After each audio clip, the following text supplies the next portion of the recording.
بسم اللہ الرحمن الرحیم الحمد لأہلہ والصلاة علی اہلہا اما بعد۔ استاذ الاساتذہ ابو العلماء حضرت شیخ ابراہیم اندوری نور اللہ مرقدہ کی وفات کی خبر موصول ہوئی۔ حضرت کی وفات کے بعد حضرت سے محبت کا سب سے بڑا تقاضا یہ ہے کہ ہم حضرت کے مشن کو آگے بڑھائیں۔ حضرت کو اللہ تبارک و تعالی نے بے شمار کمالات و اوصاف عطا فرمائے تھے۔ آپ کا جو امتیازی وصف تھا وہ آپ کی علمی پختگی۔ اس لیے میں سب سے پہلے تو تدریسی خدمات جو آپ نے انجام دی تقریباً 60 سال، اس کے جو نتائج ہیں اس کو میں نے مختصر سے لفظوں میں آپ کے سامنے پیش کیا ابو العلماء کہہ کر۔ آپ نے بڑے بڑے علماء اس دنیا کے سامنے پیش کیے۔ اس کی کچھ مثالیں حضرت شیخ حنیف صاحب لوہاروی دامت برکاتہم نے حضرت سے بخاری شریف پڑھی۔ حضرت مولانا یوسف صاحب کاوی نور اللہ مرقدہ جو ڈابھیل کے مدرس تھے، حضرت مولانا یوسف صاحب نے بھی حضرت شیخ سے کتابیں پڑھی۔ حضرت قاری ہارون صاحب بھاگل دامت برکاتہم نے بھی حضرت سے اکتساب فیض کیا۔ اس طرح بڑے بڑے علماء نے آپ سے علم حاصل کیا۔ اس لیے میں آپ سے یہ درخواست کرتا ہوں کہ ہم حضرت کی اس علمی پختگی کی جو مثالیں میں آپ کے سامنے پیش کروں گا اس کو ہم آگے بڑھائیں۔ حضرت کا یہ بہت بڑا مشن تھا۔ سب سے پہلی مثال وہ حدیث جو حدیث معراج سے مشہور ہے۔ جب بخاری شریف میں یہ حدیث آتی تو حضرت خود سوال اٹھاتے کہ حضرت نبی پاک صلی اللہ تعالی علیہ وسلم جب اس سفر کے لیے جا رہے تھے تو پہلے آسمان پر حضرت آدم علیہ السلام سے کیوں ملاقات ہوئی؟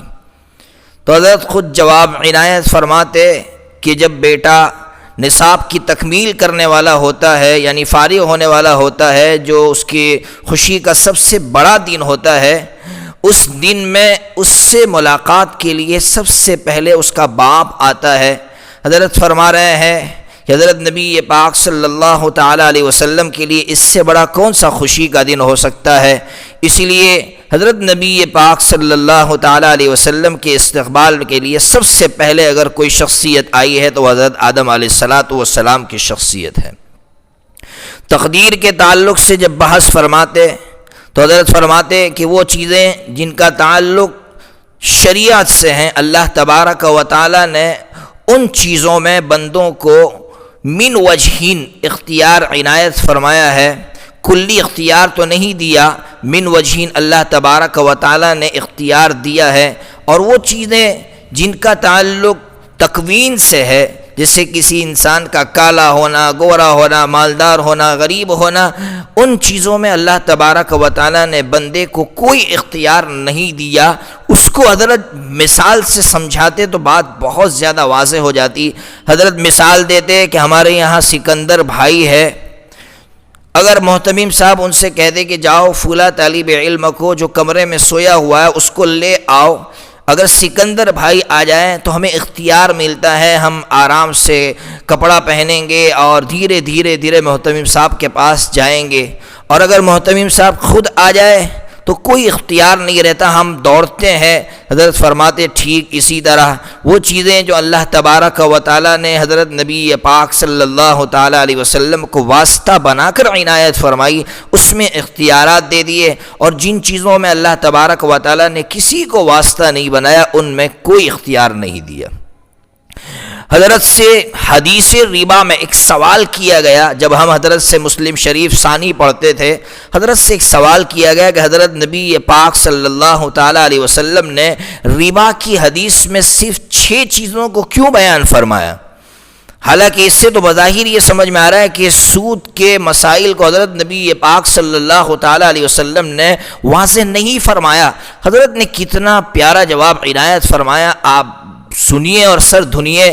حضرت نبی پاک صلی اللہ تعالیٰ علیہ وسلم کی اس ارشاد کو سمجھتے ہوئے حضرت نے فرمایا کہ حضرت نبی پاک صلی اللہ تعالیٰ علیہ وسلم اپنی امت کو شان اجتہادی دے کر جانا چاہتے تھے، اپنی امت کو ایک مجتہد بنا کر جانا چاہتے تھے کہ میری امت کے اندر یہ شان پیدا ہوتا ہے کہ میرے جانے کے بعد وہ مسائل حل کر سکے جو ان 6 چیزوں کو سامنے رکھ کر جتنا گہرائی میں جائے گا وہ اتنا بڑا مجتہد ہوگا۔ قربان جائیے حضرت امام ابو حنیفہ رحمۃ اللہ علیہ کی شان اجتہادی پر کہ آپ نے سود کے دروازوں کو اس طرح بند کر دیا، اس کے لیے اتنی وسیع علت نکالی کہ سود کا دروازہ خود بخود بند ہو گیا۔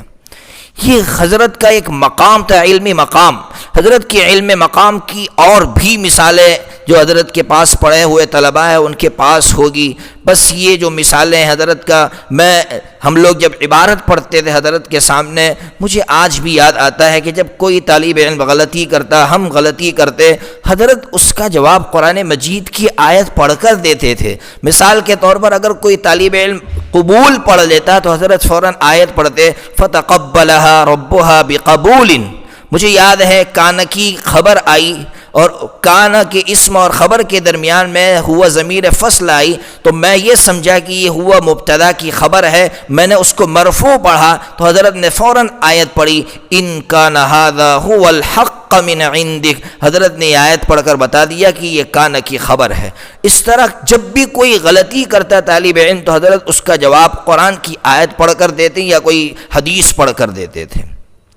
اسی طرح حضرت کا ایک اور انداز تھا کہ جب کوئی حدیث پڑھاتے، میں سمجھتا ہوں کہ وہ زمانہ جس زمانے میں ٹیکنالوجی اتنی نہیں تھی، لوگ حدیثوں کی تخریج نہیں کر پا رہے تھے، حدیث تلاش نہیں کر پا رہے تھے، اس زمانے میں حضرت اپنے بغل میں الکتب الستہ رکھواتے اور بخاری شریف پڑھاتے ہوئے بتاتے کہ یہ حدیث فلاں کتاب میں فلاں صفحے پر ہیں، جبکہ اس زمانے میں میرے خیال کے مطابق حدیثوں کے نمبرات تک نہیں آئے تھے۔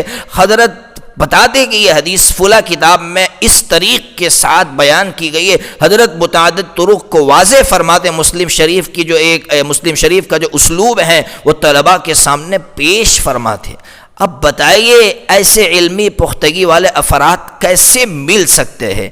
یہ حضرت کی ایک شان حضرت کا ایک امتیازی شان کہی حضرت کی کہ جو ہمارے درمیان میں چھوڑ کر گئے اور ہمیں یہ کہہ کر گئے کہ اپنے علم میں پختگی پیدا کرو۔ ایک طالب علم نے عبارت غلط پڑھی، مجھے یاد ہے حضرت نے شرح میت عامل منگوائی، وہ طالب علم لینے کے لیے گیا کتب خانے میں، حضرت نے خود پڑھنا شروع کیا زبانی، حضرت پڑھتے گئے نہ جانے کتنے اوراق حضرت نے پڑھ لیے، کتنے صفحات پڑھ لیے، تب جا کر وہ طالب علم شرح میت عامل لے کر آیا۔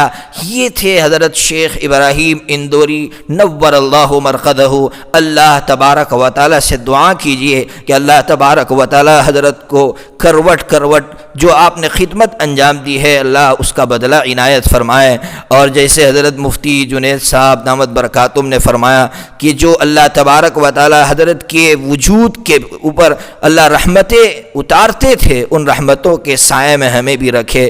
اللہ تبارک و تعالی ہمیں حضرت کے مشن کو آگے بڑھانے کی توفیق عطا فرمائے۔ وآخر دعوانا ان الحمد للہ رب العالمین۔